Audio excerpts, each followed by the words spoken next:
Kumusta mga idol?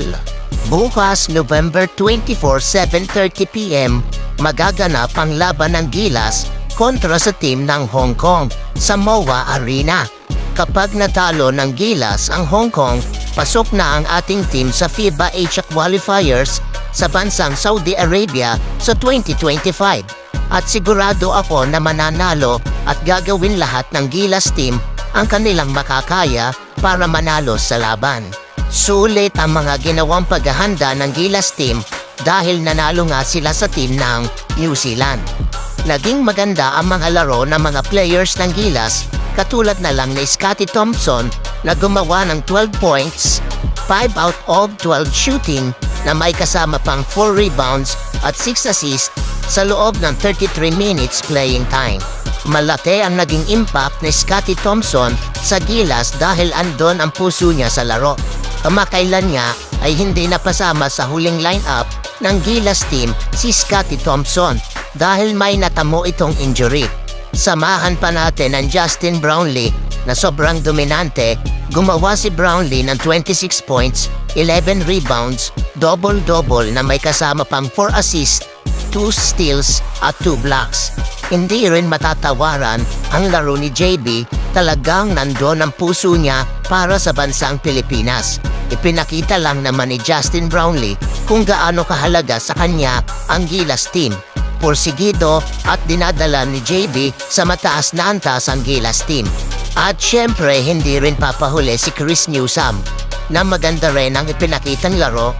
Gumawa si Chris Newsome ng 11 points, 4 rebounds at 3 assists off the bench.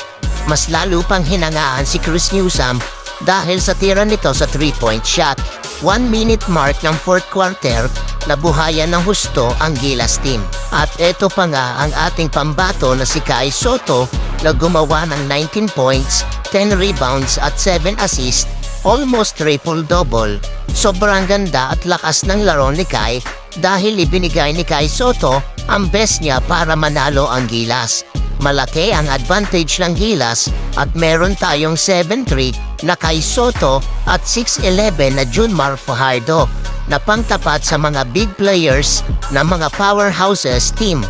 Maganda ang connection ni Sotto at Fajardo sa laro kaya malaki ang advantage ng Gilas na manalo sa mga susunod na laban. Andyan pa sina Dwight Ramos na malaki din ang ambag sa Gilas Pilipinas. Merong 11 points, 6 rebounds at 4 assists si Dwight Ramos. Kahit magkakaiba sila ng liga na pinaglalaruan, kapag pinagsama-sama ay meron silang connection pagdating sa laro. Si CJ Perez naman ay nagambag ng 3-point shots. Kahit kapapasok pa lang niya ay 3 points agad ang iniambag ni CJ Perez. Si Calvin Oftana naman ay 3-point corner shot ang isinagot sa New Zealand. Si Carl Tamayo ay 2 points ang iniambag inside the paint mula sa pasa ni Dwight Ramos. Si Japet Aguilar naman ay tumulong upang palakasin ang depensa ng Gilas. Ibinigay ng buong puso ng Gilas team para manalo sa laban. Congrats again Gilas Pilipinas and good luck sa susunod na laban.